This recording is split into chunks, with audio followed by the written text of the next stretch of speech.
What is your relationship to gender What and is your presentation? relationship to gender and presentation? Well, I'm queer. You have a partner So, named Trix, correct? I think that complicates my Can you relationship. tell me a little because more I about think your that relationship? gender and presentation and sex and desire are all very linked together. I think that gender presentation or appearing within this binary of woman and man has a lot to do with this idea that women and men are opposites and that opposites attract. So Are you real? I don't really There are fall lots within of rumors that out there specific that you are spectrum. imaginary. I believe that I'm attracted to who I'm attracted to, and that means that I'm going to have a different gender relationship with every person that I am attracted to and that I interact with. I think that being a woman or being a man, I think that it's an action. I don't think it's a static identity. I think it's something that you perform. And I think it has a lot to do with the way that ideas of women and men are constructed in different societies and in different communities and in different subcultures. I think that culture is constantly accepting new permutations of gender, new expressions of femininity. Yeah, I'm real. And I'm as real as you are. Performing your gender is very specific to your place and your time and your identity and the different identities that you hold. I think that gender, especially in a binary, is largely constructed, but at the same time, I think that I'm very female appearing and very feminine, and I think that it's important to value that, to value femininity as much as masculinity in the ways that we construct both of those terms. You have a partner named Trix, correct? Can you tell me a little bit more about your relationship? Trix supports me so much, and I feel so free to explore myself with her. She's amazing. She is an artist. She makes neon sculptures, and my favorite sculpture that she's ever made was this sculpture. It was blue, like an electric sky, which is my favorite color. And she constructed a kind of like a little bit Greek-inspired replica of like a national monument. And just seeing something so fragile take up so much space and look like it's supposed to be climbed on was really moving to me. But so I respect her. That's the amazing thing. We work on projects together, like our love is about seeing each other growing and just being each other's mirrors. Are you real? Are you real? There's a lot of rumors out there that you are imaginary. I'm real. Yeah, I'm as real as you are. I'm also imaginary, though. I'm just as imaginary as you are, too. Yeah, I'm real. I'm real in that I'm here, and I have a voice, and I'm a person. But if you're somewhere else listening to this, yeah, I'm real. Then I'm not really there, so I guess I'm kind of imaginary. I'm from a different time and place. Yeah, I'm real. I'm as real as you are. I feel like everyone is real and everyone is imaginary. Yeah, I'm real.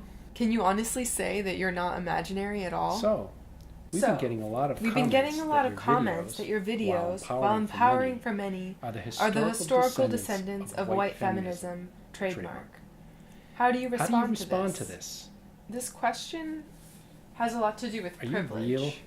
It has to do There are lots of rumors out there with that you are working imaginary. from a place of privilege and being blind to what is your the relationship conditions to fame and celebrity? Of a person's life who doesn't have the same privileges as you. What is your relationship to And gender I think that and presentation? the way I would respond to that is that it's very important You have a partner named Trix, to look at your own correct? privileges and to understand Can you tell the me a social little more about your conditions that relationship? give you ability abilities and access to things What exactly that you made you wouldn't feel the need otherwise to be move able from to party do. planning The way to that becoming society a will give you YouTube permission self-help if you star? fit into a certain set of identities. How does your beauty hurt you? Now, I appear to be a woman.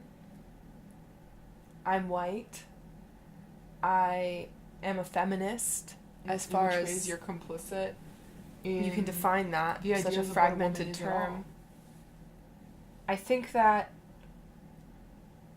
it's important to recognize how many feminists have come before me who were also beautiful, skinny, white performance artists. How do you respond to this? But I think that what you define as a woman and what you define as a man has a lot to do with the eye of the beholder and the cultural context that they come from. Are you real? And There are I don't lots of think that I rumors can out there escape that those you are signifiers imaginary. on my body. And I don't want to escape them because they're real and they come from real social conditions that really affect other people. And if I was to ignore the fact that I was white or that I was a woman or that there's this long history of these white women doing these performances, then I would be to ignore the access that I already have just by what I look like to these mediums.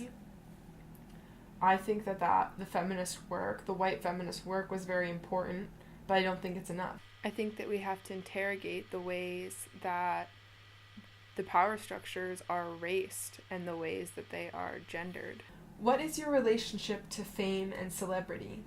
There's this star What is your myth relationship that goes to really fame well and with the celebrity? American dream that says that stars and celebrities are just ordinary people.